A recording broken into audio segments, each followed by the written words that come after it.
Olá, bem-vindo ao canal Ópera com Sandra.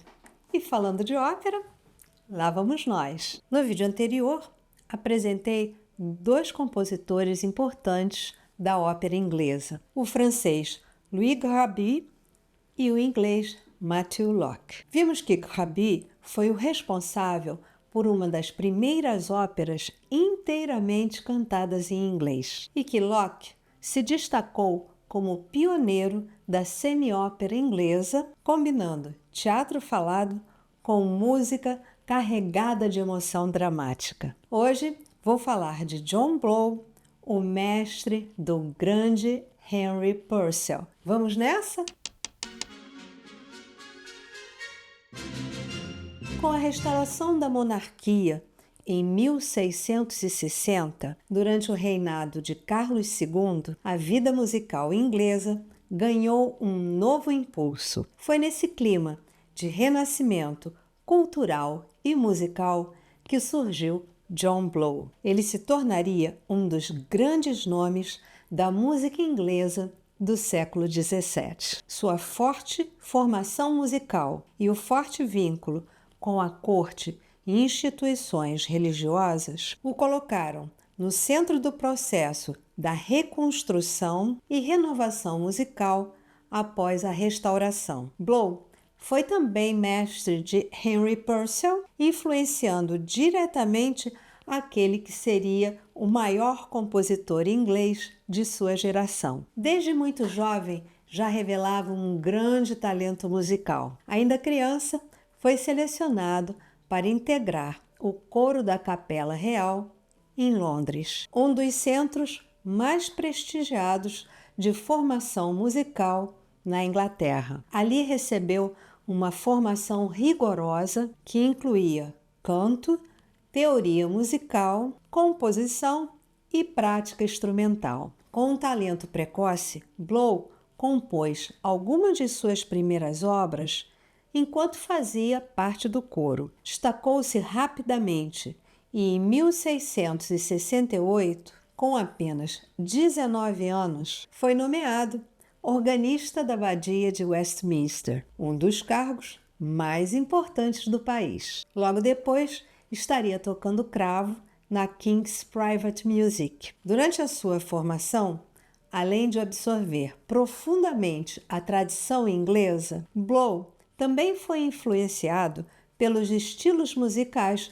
do continente europeu, especialmente do francês e do italiano, que passaram a ter forte presença na Inglaterra após a restauração de Carlos II. A forte formação de Blow fez dele um músico versátil, atuando tanto na música litúrgica quanto no teatro e na música de câmara. Seu vínculo com a corte inglesa lhe deu acesso privilegiado aos principais círculos teatrais e musicais da época. Em 1674, foi nomeado mestre dos meninos do coro da Capela Real, cargo que lhe permitiu formar grandes músicos, inclusive Henry Purcell. Sua principal contribuição para a ópera inglesa foi a composição Venus and Adonis, ou Vênus e Adonis, em português. A obra é frequentemente considerada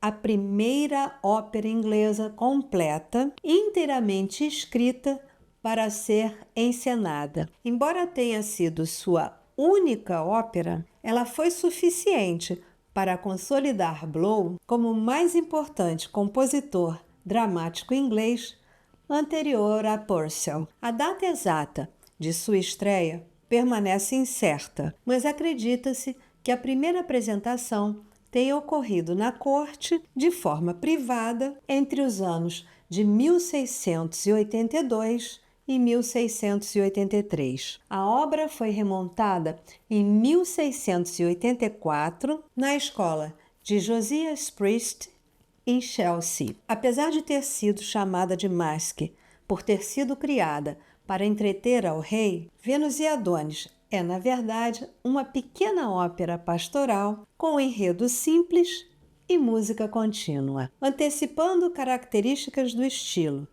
que seria plenamente desenvolvido por Henry Purcell, a obra também revela uma forte influência da música dramática francesa e especialmente das tragédies lyriques de Lully. Desse repertório de estilo solene e cortesão, Vênus e Adonis incorporou a abertura francesa, da qual falei no vídeo 26, além do prólogo alegórico e danças obrigatórias. Vamos ouvir um trechinho da abertura?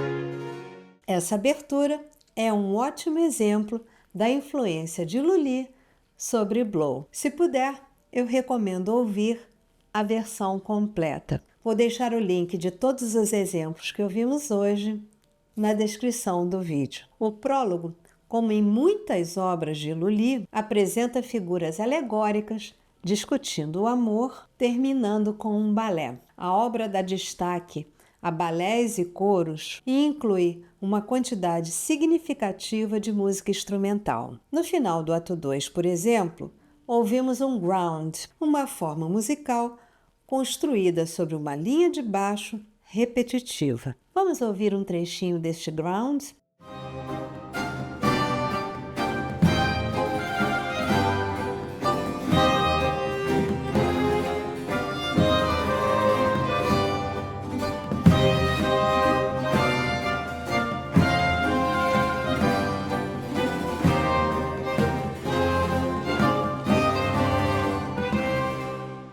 Lindo, não?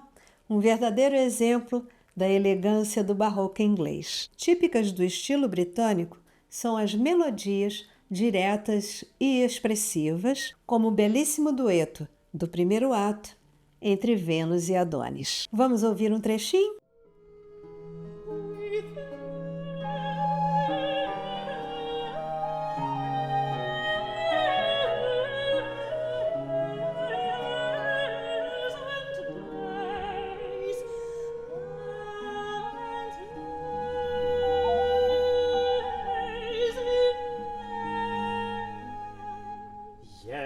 There's a sort of man who delights in heavy chains, upon whom he useth chains, and they never feel them. Those are fools of making languor, ways and all the age of pleasure. They give no freely all delights with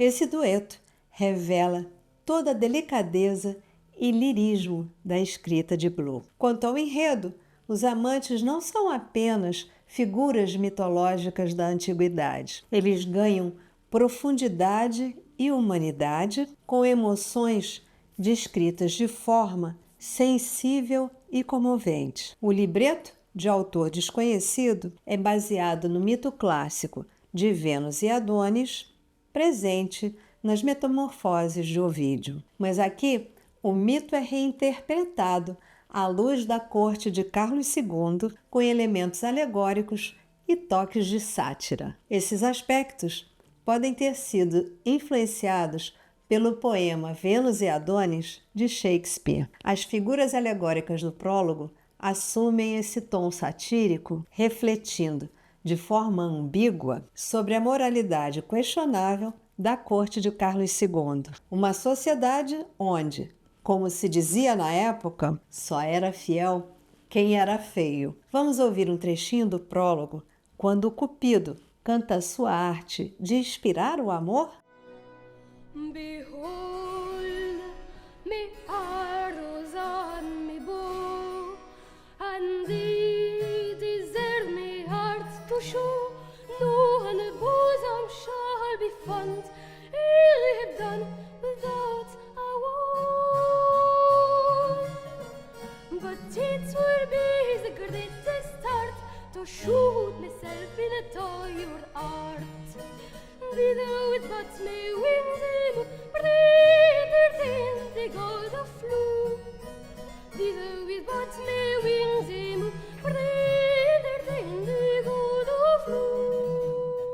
Essa é uma passagem especialmente encantadora. A linha vocal é leve, graciosa, parece flutuar. Uma verdadeira joia dentro do prólogo. A história então avança. Adonis, apaixonado por Vênus, prefere ficar junto à deusa a ir caçar. Mas Vênus o convence a partir, dizendo que a ausência desperta novos desejos. Adonis parte, ainda que a contragosto. Nesse momento, Cupido se aproxima e pergunta à mãe o que fazer para se vingar daqueles que zombam de sua arte. Vênus responde com ironia que ele una tolos com tolos. Ele então transmite essa lição aos pequenos cupidos. Vênus começa a sentir que algo terrível aconteceu. Pouco depois, os caçadores entram trazendo Adonis mortalmente ferido. Tomada pela dor,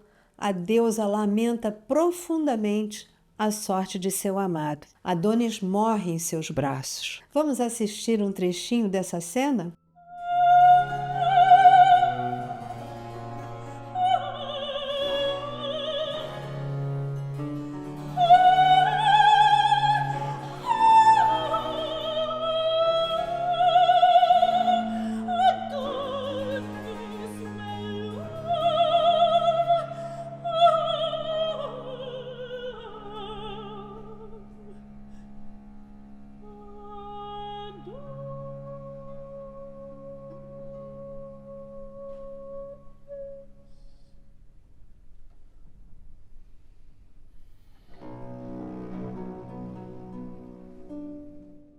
Comovente, não? A dor de Vênus é expressa musicalmente sem exageros, mas com uma enorme profundidade. Ela pede a Cupido que leve Adonis para o céu, enquanto o coro se junta ao seu lamento. Vamos ouvir um trechinho desta cena tocante?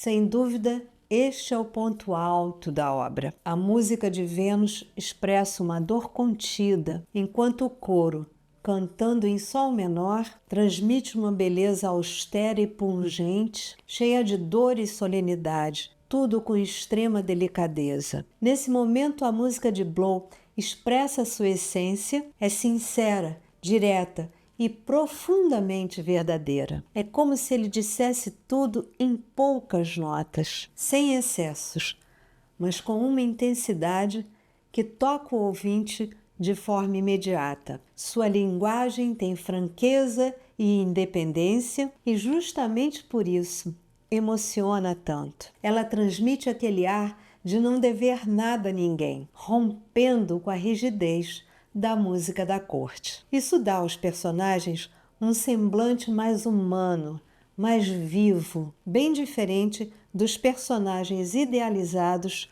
da ópera francesa, que muitas vezes parecem marionetes. Vênus e Adonis é a primeira ópera inglesa que chegou até nós em sua versão completa. Teve um papel essencial na história da ópera inglesa, principalmente por ter servido de modelo para que Henry Purcell compusesse a sua famosa Dido e Enéas. Como mentor de Purcell, Blow não só influenciou a geração seguinte de compositores ingleses, como também deixou obras marcantes que ajudaram a abrir o caminho para o florescimento da ópera na Inglaterra. E quanto a seu grande discípulo, Henry Purcell, você já sabe, não é? Essa história vai ficar para o nosso próximo encontro. E se você gostou de conhecer um pouquinho sobre o compositor inglês John Blow e da sua ópera Vênus e Adonis, deixe seu like, se inscreva no canal, compartilhe com um amigo e, claro, se puder, deixe uma mensagem para mim. Muito obrigada, boa semana e até a próxima!